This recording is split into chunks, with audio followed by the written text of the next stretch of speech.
Père et du Fils et du Saint-Esprit. Amen. Viens, Esprit Saint, sanctifie-nous. Viens, Esprit de force, fortifie-nous. Viens, Esprit de piété, réjouis-nous. Viens, Esprit de science, enseigne-nous. Viens, Esprit de crainte de Dieu, garde-nous. Viens, Esprit de paix, donne-nous ta paix. Ô Seigneur, envoie ton Esprit et tout sera créé, et tu renouvelleras la face de la terre. Bien-aimés dans le Christ, nous sommes en ce dimanche 6 octobre. Et la parole de Dieu qui nous est proposée, extraite de l'évangile de Marc chapitre 10, verset 2 à 12. Et nous lisons.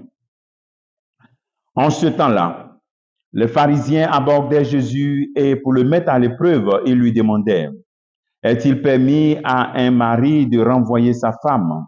Jésus leur répondit, que vous a prescrit Moïse? Ils leur dirent, Moïse a permis de renvoyer sa femme à condition d'établir un acte de répudiation.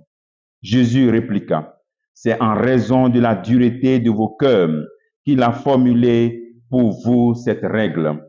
Mais au commencement de la création, Dieu les fit hommes et femmes. À cause de cela, l'homme quittera son père et sa mère et s'attachera à sa femme. Et tous deux deviendront une seule chair.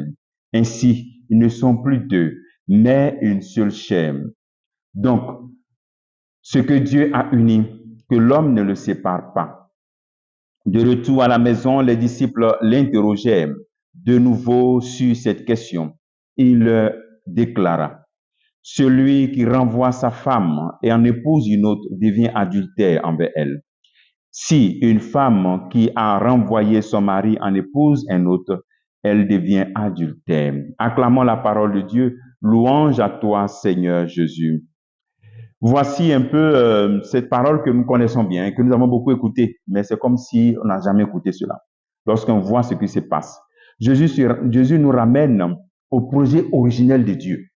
Dieu qui a voulu l'homme et la femme unis. Dieu qui a voulu cela. Dieu qui n'a pas prévu de divorce ni de séparation. Donc, le premier appel, il faudrait que toi, en tant que chrétien, que tu crois au mariage. Souvent, on ne croit plus au mariage parce qu'autour de nous, on voit des gens qui se séparent et tout cela, on pense que le mariage... Non, Dieu ne peut pas établir un sacrement et puis cela est impossible de se réaliser. C'est nous qui avons l'oreille dure. C'est pour ça que Moïse a donné l'acte de répudiation ici au peuple de Dieu parce qu'ils étaient vraiment trop durs. Mais aujourd'hui, nous avons reçu Jésus-Christ. Et Jésus-Christ nous dit, il faut revenir à l'idée originelle de Dieu. Donc, l'appel que le Seigneur nous fait en ce jour, c'est de quitter les conceptions mondaines, les dispositions mondaines, ces dispositions mondaines, et puis de revenir au projet de Dieu. Les dispositions modernes, les gens disent ceci, les gens se comportent comme ça. On ne peut pas rester en train de copier le monde. Si on a reçu Jésus-Christ, on ne peut pas copier le monde. Il dit, l'homme quittera son père et sa mère, s'attachera à sa femme. C'est fort. S'attacher. S'attacher. C'est-à-dire, imagine que vous êtes deux attachés. Et c'est pour ça que souvent, quand j'accompagne le couple, je leur dis, toi, l'homme, tu es responsable de la vie de ton couple. Tu quittes ta maison pour t'attacher à ta femme. Voilà. Et Éphésiens 5 nous dit cela aussi. Hein? Homme, aimez votre femme comme le Christ aimait l'église. Il s'est livré pour elle. Chacun a sa responsabilité. Mais prends ta responsabilité d'homme. Tu t'es attaché à ta femme et sauve ta famille. Et prends soin de ta famille. De la même manière qu'au début du film, vous avez commencé et qu'il n'y avait personne. C'est pas maintenant on va appeler des gens, venir régler les problèmes. C'est qu'il y a quelqu'un qui ment. On ne peut pas rentrer dans le mariage devant Jésus-Christ et puis rentrer encore dans le mensonge. Construire notre vie sur le mensonge. Il faut dire ça suffit. Parce qu'il ne sait même pas quand je vais mourir. Tu t'attaches. Quand vous êtes attaché, comment on est attaché? Donc, c'est comme s'il y a une corde que vous attachez. Quelle corde? C'est la corde du oui devant Dieu. C'est-à-dire que nous, on est faible, mais c'est Dieu qui est fidèle. Et donc, on s'appuie sa fidélité pour respecter ce oui-là. On respecte Dieu, le oui devant Dieu. N'ayons pas peur donc des oui définitifs, parce qu'on le fait devant Dieu. Et donc, quand on est connecté à lui, on est capable de respecter ce oui définitif, parce que c'est lui qui nous donne la grâce de respecter tout ce qui est définitif, parce que lui, il est éternel. Voilà, il est éternel, il est sans fin. Donc, on est liés l'un à l'autre. Donc, il y a une communication.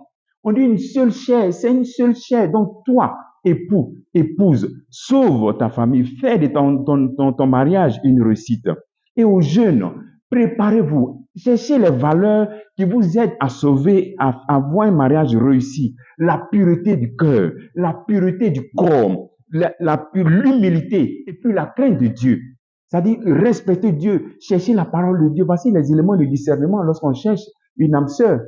La pureté du cœur, quelqu'un qui aime, qui veut vivre la chasteté, qui sait que la relation sexuelle n'est pas le premier élément, mais d'abord mon corps comme le temple, l'Esprit Saint, la crainte de Dieu, l'humilité, ma capacité à m'humilier, à demander pardon.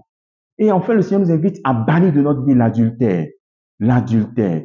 Toi, en tant qu'époux ou bien épouse, ne t'installe pas dans une situation d'adultère. Ça crée la malédiction sur ta vie. Sortons de l'adultère. Comme travail que tu pourras faire aujourd'hui, toi, marié ou pas, fais 10 je vous salue Marie pour les mariages en difficulté. Que le Seigneur nous bénisse et qu'il nous donne d'entrer dans son projet parce que nous sommes ses enfants. Un enfant obéit à son Père. Qu'il te bénisse, qu'il bénisse tous en ce jour au nom du Père, du Fils et du Saint-Esprit. Amen.